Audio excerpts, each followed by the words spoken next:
Sharleen Spiteri rose to fame in the 1990s as the lead singer of the Scottish rock band Texas.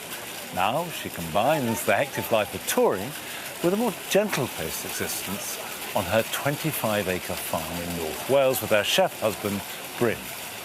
The woodland gardens and allotments are a passion for Sharleen, who grows all the produce for her husband's restaurant. She says that gardening clears her head and gives her clarity of mind. And she's here with me now. Hello, welcome. Hello, Monty, how are you? How did you get into gardening? Where did you begin? Do you know what? My granddad had a little allotment across the road on the bowling green from my grandparents' house, and we used to go across. And it's weird because the gardening and songwriting thing kind of melded into one.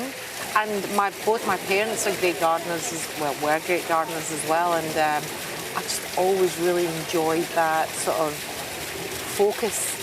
Yeah. I feel very at ease in the garden. But for you, food is the big thing, isn't it? Yeah, food is the big thing. I mean, vegetables, again, was part of my granddad's allotment. And we are now, like, producing. I mean, I don't do all the work. I have to say my brother-in-law, Gareth, he's the one that does all the work. But I'm always putting last year we grew Vesuvian tomatoes for the first time.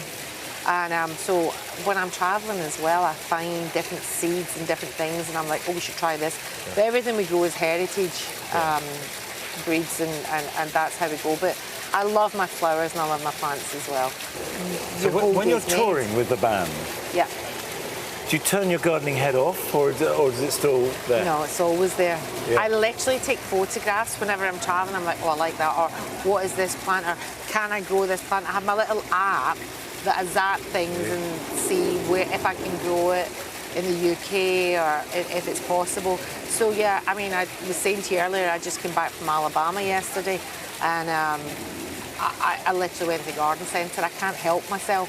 How many rock goddesses go to the garden centre when on tour? Have you had a good chance to look around? What was really interesting for me, it's the first time that I've actually come into some of the gardens. And as amazing as it is to stand and look at the gardens from the outside, suddenly being in the gardens and how the sound changes is extraordinary, and seeing it from this point of view. See, that's a musician talking about the sound, but it's interesting, isn't it? But the sound is so important in the garden. I mean, we go between London and Wales, and the sound is very different in London to is in Wales, and we have different sounds around us.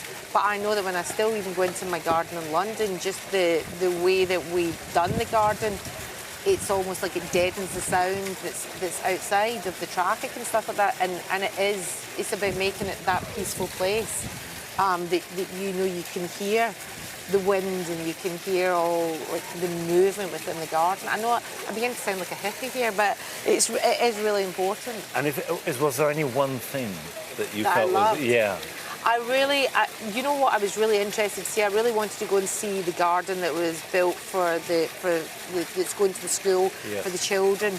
That they felt enclosed in a safe space, that they could talk. And I was really interested to see that. That was what I did want to see. That garden. I went to see it, which is fantastic. I love it. Yeah. It is really. It does feel very. Feels like a hug. You know, when you're sitting there, it's like it feels really special. Well, thank you very much indeed for coming to talk to us. It's been a pleasure.